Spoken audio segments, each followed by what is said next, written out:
Welcome, everyone. My name is Micah Schwartzman, and I'm the director of the Karsh Center for Law and Democracy, which is one of the sponsors of this conference with the Virginia Law Review, along with an impressive range of student groups. I'll just read you the list: the American Constitution Society, the Black Law Students Association, Child Advocacy Research and Education, the Federalist Society, Latin American Law Organization, Law, Innovation, Security, and Technology, the Middle Eastern and Northern African Law Student Association, the Minority Rights Coalition, and the Rex E. Lee Law Society.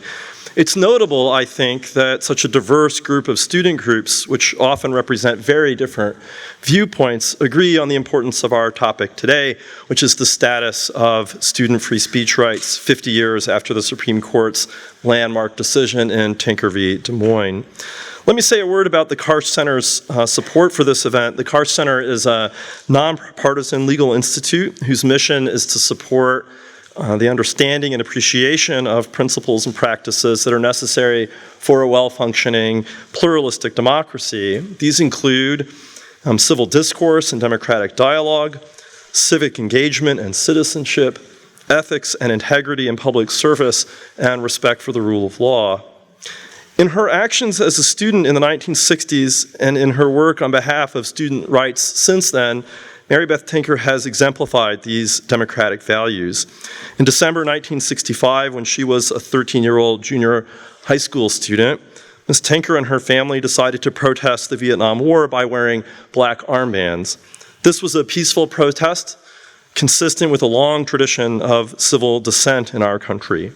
But when the principals of the Des Moines public school system learned of the plan to wear armbands, they enacted a policy to prohibit the protest, what First Amendment scholars sometimes call a prior restraint. Mary Beth Tinker and her brother John Tinker, and as I understand it, their siblings, wore their armbands anyway and were suspended for the duration of their protest, which ended in early 1966. Of course, you know that in subsequent litigation, the Supreme Court affirmed the First Amendment rights of the students in Tinker v. Des Moines. Writing for a 7-2 majority, Justice Abe Fortas declared, quote, "It can hardly be argued that either students or teachers shed their constitutional rights to freedom of speech or expression at the schoolhouse gate." That might be the most famous line from the opinion. But he also continued, and here let me quote him at some length, "In our system, state-operated schools may not be enclaves of totalitarianism. School officials do not possess absolute authority over their students," even though some of us law professors might wish otherwise. Students in school as well as out of school are persons under our Constitution. They are possessed of fundamental rights which the state must respect, just as they themselves must respect their obligations to the state. In our system, students may not be regarded as closed-circuit recipients of only that which the state chooses to communicate. They may not be confined to the expression of those sentiments that are officially approved. The court's decision in Tinker raises many questions, and the panels this morning have explored some of the difficult issues raised by the case and by the First Amendment doctrine that has developed in the years since Tinker was decided. In those years, Mary Beth Tinker has been a forceful advocate for the rights of students and for the importance of civic education. As a pediatric nurse with master's degrees in nursing and public health, she's spoken to thousands of students about their constitutional rights and about the great importance of exercising them, particularly in the areas of health and education. In 2013 alone, during a nationwide tour, Ms. Tinker spoke to more than 20,000 students, and as her presence here today makes clear, her work continues. Before turning things over to Ms. Tinker, I want to add a final thought, which is that in reading Tinker v. Des Moines, it's worth remembering how difficult dissent can be, and this was a subject, or one of the subjects of our last panel, how difficult it can be and how much courage it takes to stand up for one's rights. Mary Beth Tinker wore her black armband to school knowing she was going to be subject to criticism, to ridicule, to ostracism, and to punishment by officials from her school. But following her conscience and with support of her family, she persisted and made her way into our constitutional canon as a hero of the freedom of speech, and perhaps as importantly, as a champion of the idea that students and teachers have much to learn from each other, even and especially when their ideas are critical and controversial. Would you please join me in welcoming Mary Beth Tinker. Thank you, Dr. Schwartzman. Thank you so much. And thank you to everyone for inviting me here today. The Law Review editors, thank you. That took a lot of emails, boy. That was good. appreciate it so much. So we'll just make this kind of informal, and if anyone wants to chime in, just go right ahead anytime that you feel like it, or you have a question or comment. So I was, on Tuesday, I was at Howard University in Washington, D.C., where I live, at the School of Education, and teachers were coming from all over, Virginia, Maryland, D.C., to prepare for Black Lives Matter in Schools Week, which is coming up February 3rd to February 7th. And there the dean of the school, Danielle Holly Walker, she was quoting from Martin Luther King and saying that education, he said, that education, it should be connected to also your values, your morals.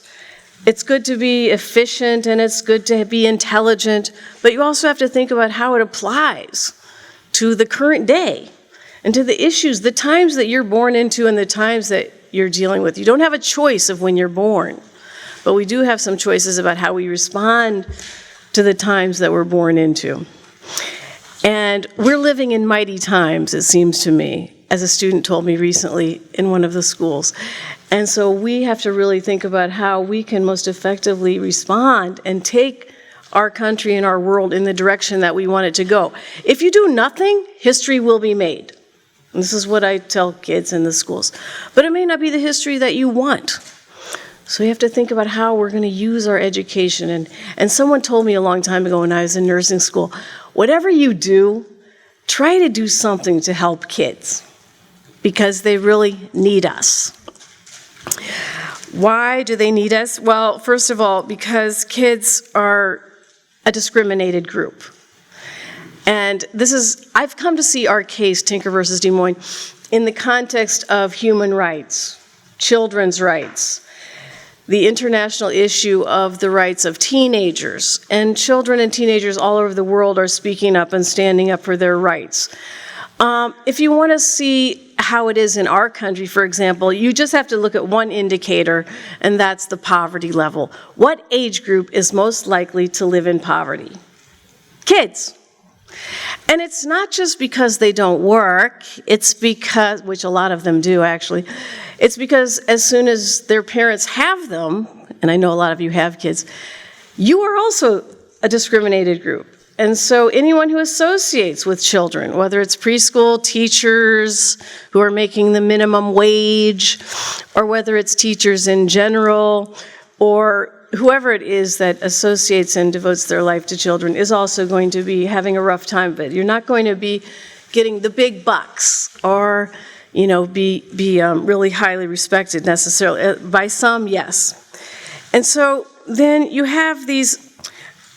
Well, for example, people associated with children. Also, you can look at the maternal, and I tend to look at the rights of kids in terms of health indicators a lot. But you can look at the maternal mortality rate, which is very high in Virginia and in Washington, D.C. In fact, it's high in the entire United States. So when you there's only 13 countries where the mortality rate for women having children has gotten worse in the last 30 years and has not improved. And we're one of those countries. So that has a lot of implications when you think about children and their rights and the families and the family, what families are dealing with. I was actually a trauma nurse. And so I started in the emergency room, and I worked with children who had been shot and teenagers. And so there's a lot of trauma when a mother dies in childbirth. And there's a lot of trauma that children are dealing with and the kids are dealing with. And that's why they need the First Amendment. Because the First Amendment has always been a tool that discriminated people can use to improve their status. And children are certainly one of those groups. Not only children, but teenagers, students, college students even. I go to a lot of colleges also. And young people are using the First Amendment to improve their status, and they should be. It's a good thing. It's good for our democracy. And then, of course, when you look at these other, groups that are affected even more, like people of color, low-income people, as I said earlier during the first panel, when you look at Hazelwood, 75% of high school students don't have journalism. So you can just forget the free press right there. 25% of them do. Some kids even have broadcasts. I go to schools where they have television stations right in the school, and maybe some of you had that in your high schools. But most kids don't have journalism. And who are those kids that don't have it? Kids of color and low-income kids. I go to schools where if you're wearing the wrong color of shoestring, you can be suspended. And who are those kids? They're not wealthy kids at some independent private school. Those kids are wearing like blue hair and, earrings in their noses and all this stuff. They're talking on their cell phone. I'm serious. I went to a school in Los Angeles, very upper class school. The kids were on their cell phone during art class. I mean, this would not happen in Washington, D.C. at most of the schools there. The majority of children and teenagers in public schools now live in poverty. The majority, think about that. Most kids in public school in the United States live in poverty. And all of the ramifications that has for their health, for their learning. If you are traumatized, there's a very high chance that you're not going to be learning quite as easily as other kids. If you've been lead poisoned, like almost 10,000 kids in Flint, Michigan, you're going to have trouble learning because that's a neurotoxin and it lasts forever. And so kids like Mari Copani, who's like 12 years old, who speaks around the country and spoke at the Science March in Washington, D.C., Little Miss Flint, who spoke about lead poisoning. She needs the First Amendment. She needs to be able to talk about these things. And kids who are affected by gun violence. Of all the places in Florida that I could go when I was on my Tinker tour in 2013 and 14. Well, I'm sort of still on it, but that time we had a 23-foot-long RV decorated for the First Amendment. It had balloons on it. It said free speech, free press, civics education. It was really great. But we couldn't go to all the schools in Florida that wanted us to come to, so we could only go to one school. And which school did it turn out to be? Parkland. Marjorie Stoneman Douglas. We just happened to go there. And the journalism teacher had invited us. They had a very active journalism program, and actually people have cited that as giving the kids the strength and the tools to be able to advocate for themselves after the murders there at Parkland. That because they had an active debate club, they had an active journalism club, they had theater. All of those things gave them the tools. Talk about inequality in First Amendment and that everybody doesn't own the market, everybody doesn't own the press. Those kids had some tools that were very important when it came to them speaking up, not only for their rights, and then they've used that for other kids around the country. And I was very honored last February for the 50th anniversary of the Tinker ruling, when 10 of the journalism students from Parkland came up to Iowa and helped us celebrate the 50th anniversary of the Tinker ruling, because they know that these things are all related. And the rights of kids, without the First Amendment right, young people can't advocate for their own interests and for their health. And so I left my hospital, where I worked at various hospitals, clinics, schools, and I left in 2013, and I decided that it's better for kids to learn their rights, that this is better for their health than probably anything that I could do for them in the hospital after the fact. It's better to prevent them from being injured. Every 3 hours on average, a child or teenager in the United States is shot and killed. And Virginia has a very high rate, of course. But that doesn't count the ones that are injured. And so should these kids have a right to speak up for their own interests, for the measures that will decrease gun violence in their lives? Yes. And what the black kids and the Hispanic kids it's even worse. They're getting, the leading cause of death in the United States right now for teenagers is gun violence. It always has been the leading cause for black teenage males. But now it's true for all kids. In Washington, D.C., where I live, the inequality for young people is so extreme that on one side of town, there's 7 times the hospitalization rate for asthma. Why? Because of housing. Because the developers have taken over the housing and jacked up the prices of these, very luxury condos. And the low-income housing is really struggling and having a hard time. So therefore, you've got housing where there's dust, there's bugs, and kids end up having asthma and being hospitalized, 7 times the rate for black kids. On one side of Washington, D.C., the infant mortality rate, the infant mortality rate is very interesting. If you want to see how healthy a population is, all you have to look at, there's one thing, the infant mortality rate. If you want to see how healthy people in Virginia are, just look at the infant mortality rate. If you want to see how healthy people in the United States are, look at that. And there's a huge discrepancy, of course, between blacks and whites. It's almost twice as worse. It's almost twice as bad. So, but in DC, we've even beat that.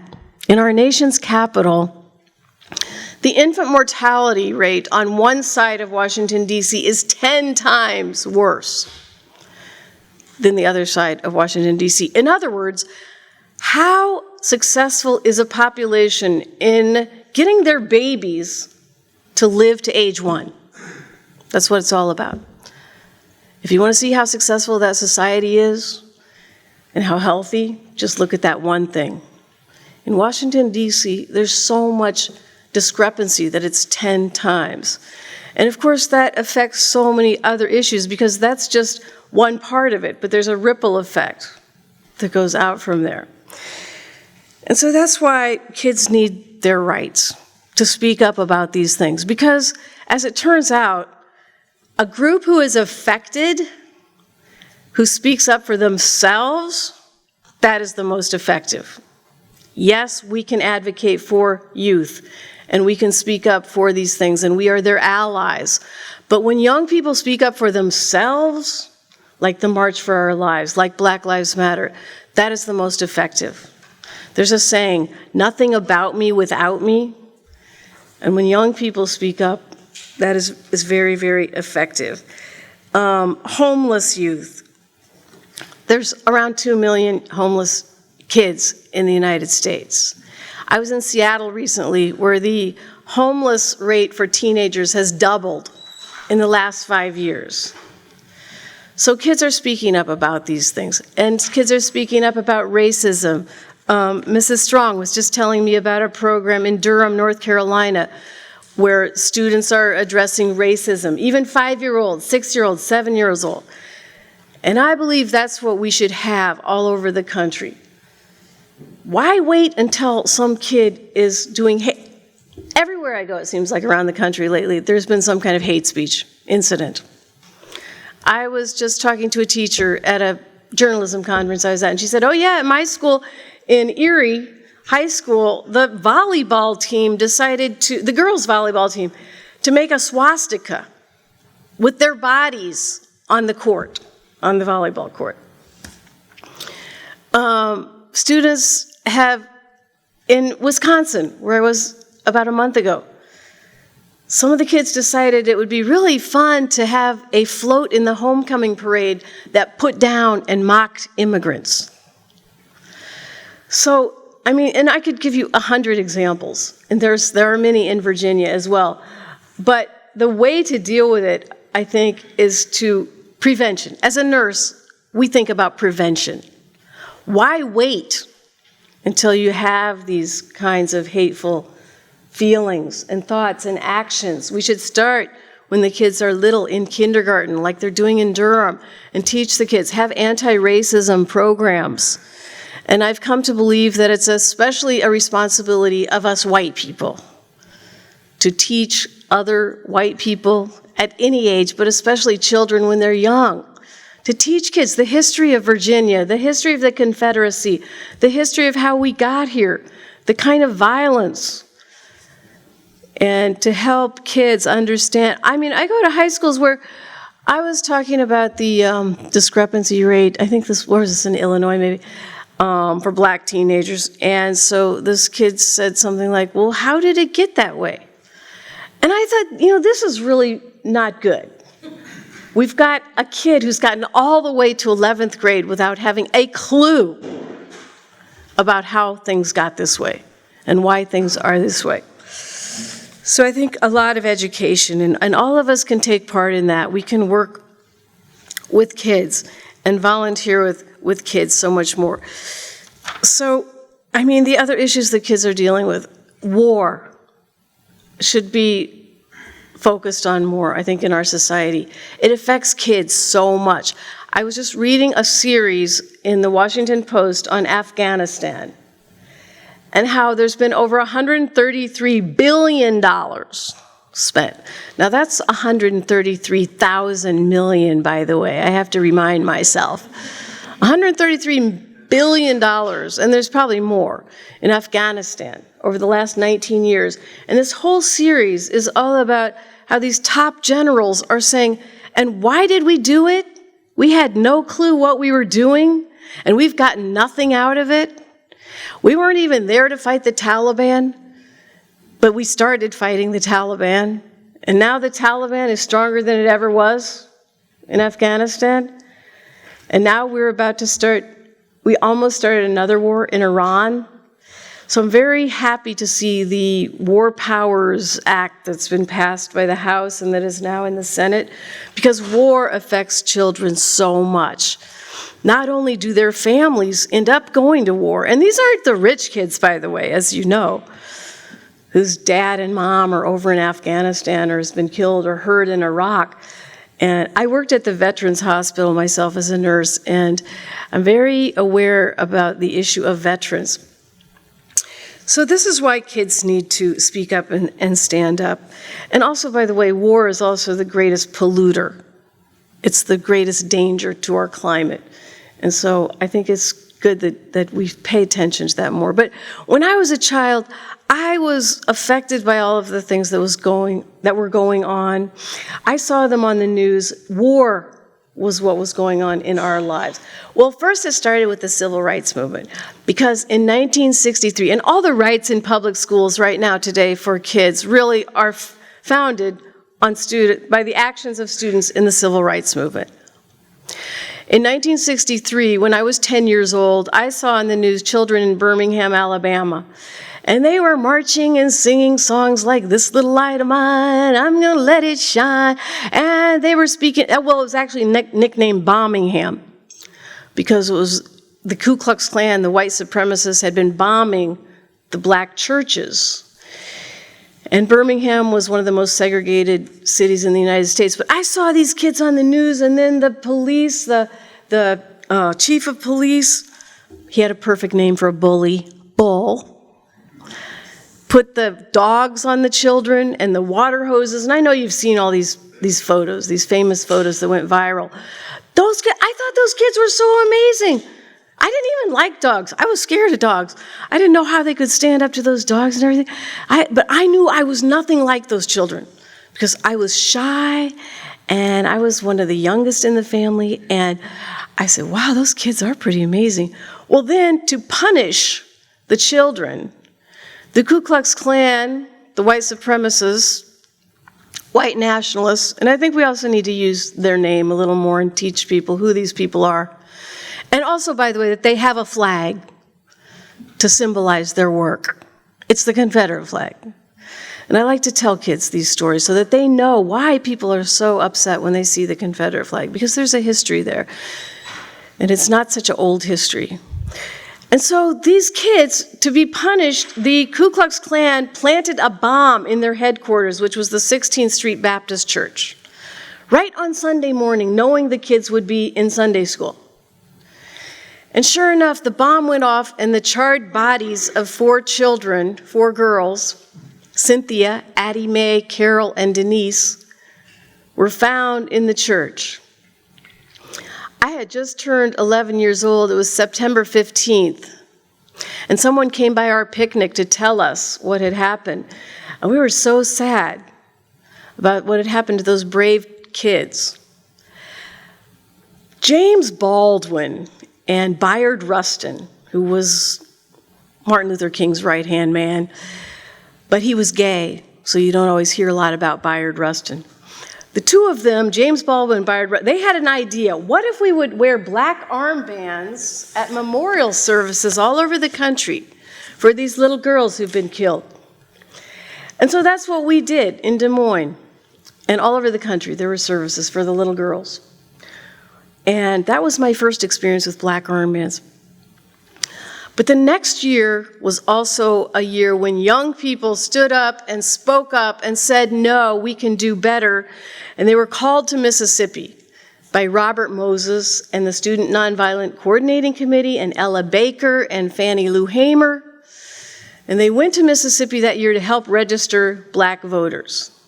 Why? Because of the reign of terror of the Ku Klux Klan. And counties that had majority African Americans, only 2 or 3% of African Americans were registered to vote. And so people went, 700 college students went from all over the country to Mississippi. And as soon as they got there, 3 of them disappeared. James Chaney, Mickey Schwerner, and Andrew Goodman. And James Chaney was from Mississippi. He had gone up to Oxford, Ohio, where the training was held to help teach them how to stand up to the Ku Klux Klan. And so when these 3 got back to Mississippi, they immediately disappeared, and everyone suspected that the Ku Klux Klan had gotten them. And they searched and searched, and you can hear these tapes of President Johnston talking to Andrew Goodman's mother saying, we're searching for the kids, or the young people, and the FBI is looking, and we're trying to find them. Well, they did find them. That August 4th, 1964, they found their bodies because sure enough, the Ku Klux Klan had murdered them. And so my parents went to Mississippi that year to be with Freedom Summer people, to stand with them, because my dad was a Methodist preacher, and we later became involved with the Quakers. And my parents believed strongly in the social gospel. Well, as Reverend Barber from North Carolina says, all gospel is social gospel, actually. But my parents believe that you should put your faith into action. Don't just preach about love and brotherhood on Sunday and sing little songs and hymns. Go there, go to Mississippi and show these people that you're with them. And so that's what they did. And they came home on my 12th birthday and told us kids what had happened there and how they were staying in the home of an older lady, and when she said, go and sleep in the back now, because when you're back there, you won't be hurt from the shooting later tonight. And my parents were like, what is shooting? She said, honey, don't worry about it. I'm used to it. This is what she had gotten used to in 1964. An older black woman who was putting my parents up in her home so that they could all work together for our democracy. That night, in the middle of the night, sure enough, the shooting started, and my parents rushed up to the front and looked out the window, and the woman was crouched by the window. Out there was a pickup truck in the dark night there in Ruralville, Mississippi, and someone in the truck had just shot into her house and had shot and killed her dog.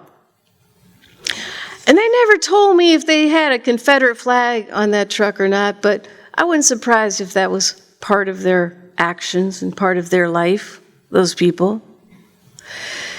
And so my parents lived through that night, the woman lived through the night, and a lot of other things happened while they were only there for a few weeks. But they came back and told us kids this story, and I was starting to get the message. This is the way you should live. You should speak up for what you believe and for what's right. Yes, there would be risks, but that's the way you should live. The same day that the bodies of Chaney, Schwerner, and Goodman were discovered by the FBI on August 4th, 1964, the very same day, off the coast of Vietnam, a U.S. Navy ship claimed it had been attacked, the USS Maddox. It turns out it had not been attacked.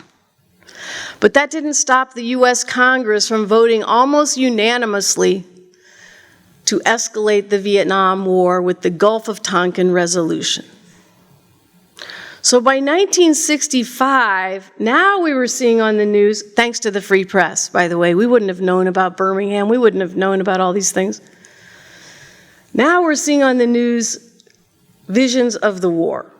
Little children running from their burning huts, the body bags on the ground for the soldiers, and every night Walter Cronkite would give a body count of how many soldiers had been killed in Vietnam. And us kids were getting sadder and sadder, like kids today. I was just with some kids in Maryland yesterday at a high school in Maryland, and they have a toxicity program because it's called Coming of Age in an Age of Toxicity. Talking about the things that they're up against, that they're dealing with, the stressors, not only the chemical toxins, but also the psychological and emotional ones. Would they see the news? Kids see the news. Do you think they don't feel things? Kids are very good at feeling things. That's one of their strengths. Kids see all this with the immigrants, the migrants, all of it. We saw that on the news and we were very upset and we didn't know what to do. Some kids had an idea. Well, it actually started with an adult who had the idea coming back from a protest against the war in Washington, D.C. But the idea got started to wear black armbands again, to mourn for the dead in Vietnam, and to support a Christmas truce that was being supported by Robert Kennedy, the senator. And so I heard about the idea, my brother John heard about it, and a lot of the kids at our Quaker youth group heard about it, and we were getting involved, and some of the kids were in the Unitarian youth group, and some of the kids were at Roosevelt High School, and so they started planning to wear black armbands at Christmas time. I wasn't sure if I should do it. I was really nervous and scared because I was very shy and I didn't want to get in trouble, especially when the principals heard about it and made a rule against armbands. Then I had a real dilemma because I didn't want to get in trouble, but I kept thinking of those Birmingham kids and how brave they were and everything else, so I decided I would. So I had on my armband. I was really nervous. I was in 8th grade. I was 13. It was 1965, and I went off to school. My friend Connie said, "You better take off that armband, it's against the rules." And I said, "But Connie, I'm upset about the war." And she's like, "Well, you're gonna get in trouble." So I went all through lunchtime, no problem. And then my teacher, Mr. Moberly, met me at the door of math class with a pink slip saying to go to the office. So I went down to the office. I was so nervous. My heart was beating. I was scared. I got in the office. I mean, I wasn't the person to go to the office real often, if I could possibly avoid it. But I got down to the office, and the vice principal, Mr. Willitson, said, "Now take off that armband, Mary Beth. That's against the rules, and the principals have made a rule against it." And so in a great stand of courage and conviction, I looked around the office, and I looked at Mr. Willitson, and I said, "Okay, here you go." And I took off that armband. I learned a very important lesson that day. You don't have to be the most courageous person in the world. You can be you. When you do something to speak up about something that you care about, you probably will be nervous. You may be scared. But I found out that even that little bit of courage went a long way, because then Mrs. Tarman, the girls' advisor, gave me my suspension notice, which I'm so glad I found it in a box. I know, I always tell the kids, keep your suspension notices, guys. Hey, you never know when you're going to want that. Yeah, it's so exciting. So I have it. Yeah, so she gave me the suspension notice, and I went home. I wasn't sure what my dad had said we should not wear the armbands, but you see, kids are so persuasive. And we said, "But Dad, look how you speak up for what you believe, and you even risk your life." And my mom, I knew she would understand. So then some crazy people started 7 kids were suspended. No, 5. And that actually helped us a lot in court, because Thurgood Marshall was at the Supreme Court with the lawyer for the school board. And Thurgood Marshall said, "Well, how many kids were suspended?" So he said, "Well, 5. But there were more than that actually wore the armbands. So Thurgood Marshall said, "Okay, well, how many actually wore the armbands?" So I think it was Mr. Herrick, the lawyer, he said, "Well, 7. So Thurgood Marshall said, "Are you telling me that 7 kids in a district of 18,000 were substantially disrupting your school. And it really helped us. But there was only a handful. There were going to be more wearing them, but when they made a rule against it, it dropped down. But I wanted to tell you also, when Cheney, Schwerner, and Goodman were murdered by the Ku Klux Klan, and this is how this standard is based on kids in the civil rights movement. Students wore buttons to school in Mississippi, high school students at a black school, black kids, that said, "One man, one vote, SNCC." And they were suspended. And that case, it was before we ever did our action. It was in 1964.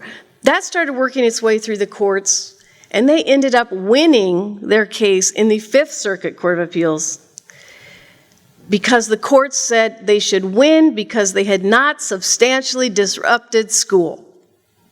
And that's where the standard comes from. It comes from kids in Mississippi who were protesting the Ku Klux Klan murders of Cheney, Schwerner, and Goodman.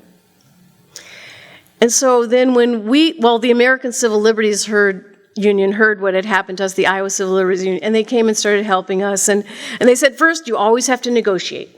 So we did. We went back to the school board, and they would not change their mind. And so they said, well, we're going to have to take this over to the other branch of government, the courts. And so it went to court. And we lost at the district level, and we lost at the appeals level. Right when we were losing at the appeals level, right before that, the kids in Mississippi won.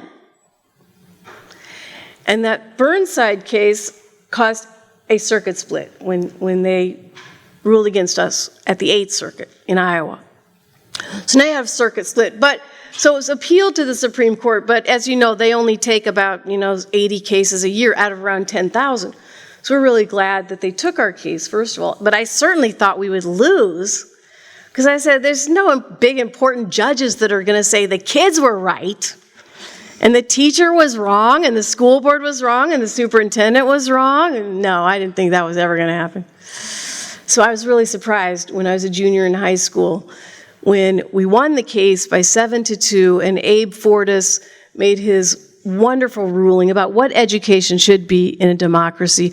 And one of my favorite things that he said was that students are persons under our Constitution with the rights and responsibilities of persons. And I had no idea that this case was going to be so important. I went on with I knew it was kind of a big deal because my mom went out and bought some ice cream that night, but still, I didn't know it was going to be this big landmark case that I would be here today talking with you.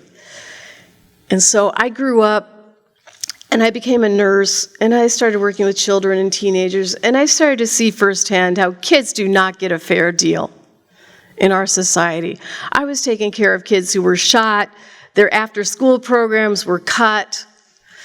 One boy I remember came rolling through the door of the ward there, and he had been shot, and he had a tube coming out of his chest, and he was barely awake, but he had a big dollar sign tattooed on his neck. And I thought to myself, how ironic.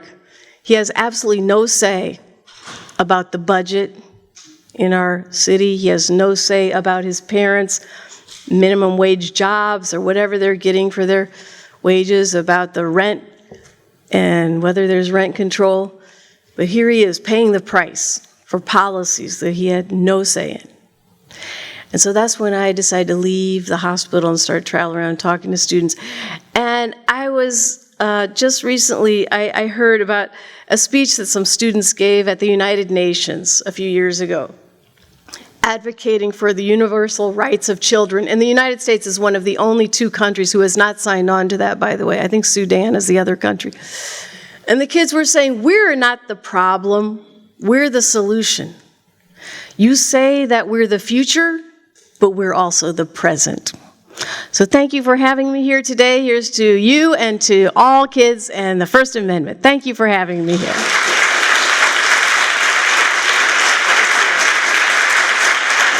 Now, thank you. Do we have a few minutes for questions? Do we have a few minutes, Micah? All right, okay. Does anyone have a comment or question? Yes? So not only do we see people trying to restrict student speech, we see the news mocking students that are trying to say something about Yeah. gun violence, the environment, or whatever issue they're really passionate about, what would you want to say to those people? When people are mocking the kids?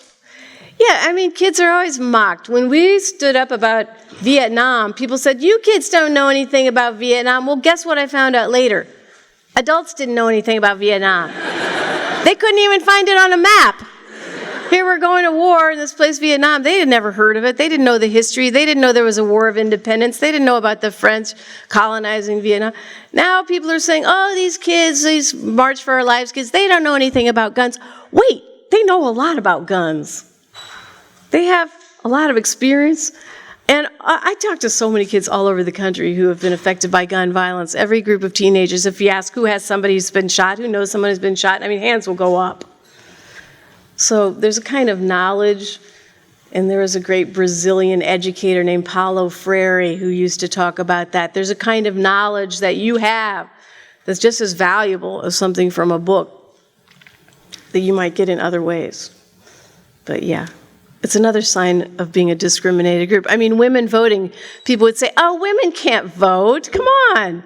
There's no way women can learn all the stuff you need to learn to vote. Speaking of which, now I'm on a new campaign, 16-year-olds voting.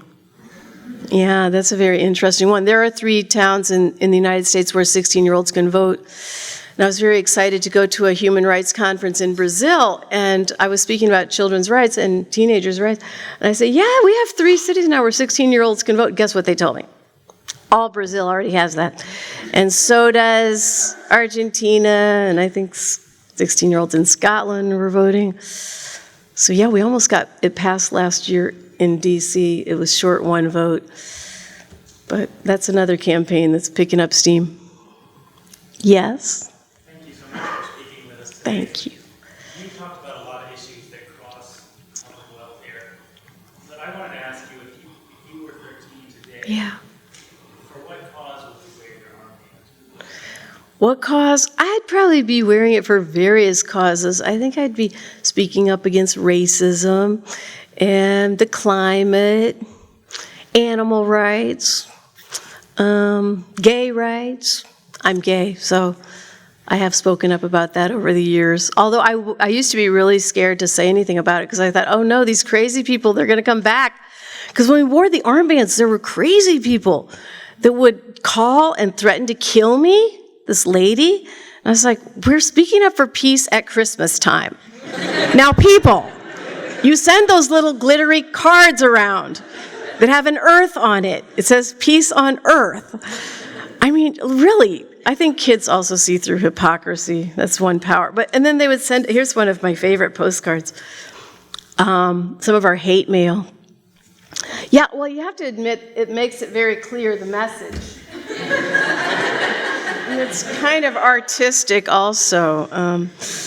Yeah, they would do crazy stuff. They'd throw red paint at our house and threaten to bomb our house on Christmas Eve. Nothing says Merry Christmas than a bomb threat, yeah. So I was kind of afraid to start speaking up about being gay, but then I just kept meeting so many kids who were very stressed out about that issue, and I said, I need to say something about myself to help them. Yeah. What else? Yes? So most of us are law students, and some of Yeah. us are going to be representing people and hopefully standing up for their rights. So I'm curious about, with your experience with the ACLU of Iowa, was there anything that your attorneys did that you particularly liked, or particularly didn't like, and what? Yeah. We had the best attorney, Dan Johnston, and he was right out of law school. And the great thing about him was not only was he brilliant in thinking up ways to win the case, and viewpoint discrimination was one of the ways he won, because the schools, they had allowed other kids to wear black armbands before that, to mourn the death of school spirit. But they wouldn't let us wear them to mourn the death of actual people. So that's one way that we won, really. And also, there was no substantial disruption. And so one thing that he did, besides being a great lawyer, was he was just very kind. to us kids, because I think we were a little bit traumatized, even though we tried to pretend like we weren't, but it was difficult at times. And he was just kind and warm, and he was just friendly. That really made a big difference, because we were kind of stressed out. And when we won the case, by the way, the court said that you could have your free speech rights in school, but you could not substantially disrupt school, which came directly from Mississippi. And number 2, you could not impinge on the rights of others with your free speech, whatever that means. And that's been debated ever since. Yes? More about your experiences in years of The years it took to litigate it? Yeah, I mean, it took about 3 years, and we went on with our lives. The worst thing was the war kept getting worse and worse. So, I went to the district court. I flew in an airplane for the first time when I went to the appeals court in St. Louis, and I was really mostly worried about whether I was wearing the right kind of outfit for the occasion. I think I was 15 or 16. So, excuse me. And then, so when we won at the Supreme Court, it was really hard to be happy about it, because it was one of the worst years for the Vietnam War. So it was really hard to be all joyous and happy. Yeah, sure, now we can wear a black armband. And there were thousands of people killed in Vietnam that year. In the end, there would be 2 to 3 million Vietnamese killed and 58,000 U.S. soldiers directly killed. But actually, there are about 20 veterans per day now in the United States who commit suicide. The majority of them are Vietnam veterans. Today. Right now. So the effects continue from the Vietnam War. But going through the case was crazy, because I just thought the whole experience was crazy. I mean, in a way, I still do. But we had to go to the district court, gave testimony in an office, a lawyer's office. Then we went to testify. And then at the Supreme Court, I had just moved to a new city, and I was in 11th grade. I moved to St. Louis. And I was trying to make friends, and I was all stressed out. I was so shy. So when we went to the Supreme Court, I barely remember it. It's very interesting about memory. And I think I was just dealing with so many adolescent things at that time that Supreme Court, who cares? I mean, I've got to think about who I'm going to be with in algebra class next week. I mean, I knew it was important, but I think it was just overwhelming. Yeah.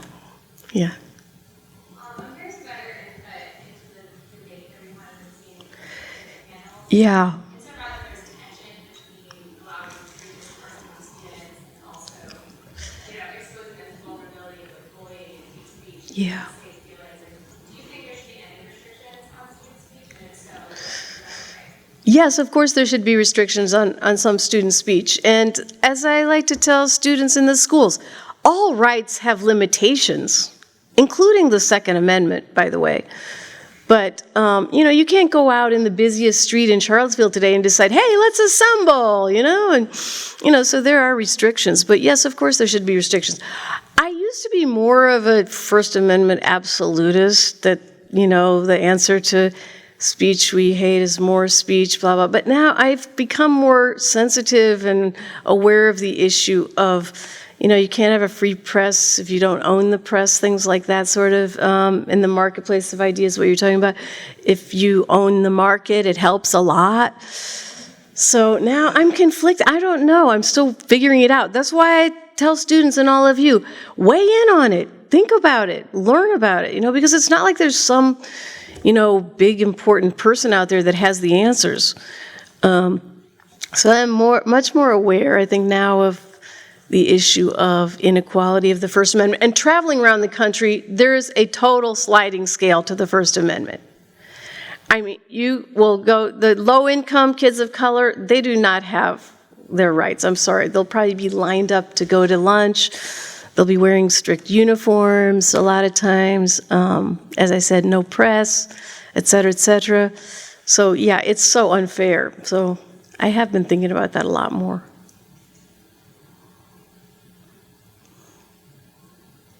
And I'm glad we're having this discussion. I'm glad you're talking about it more. So are we wrapping it up?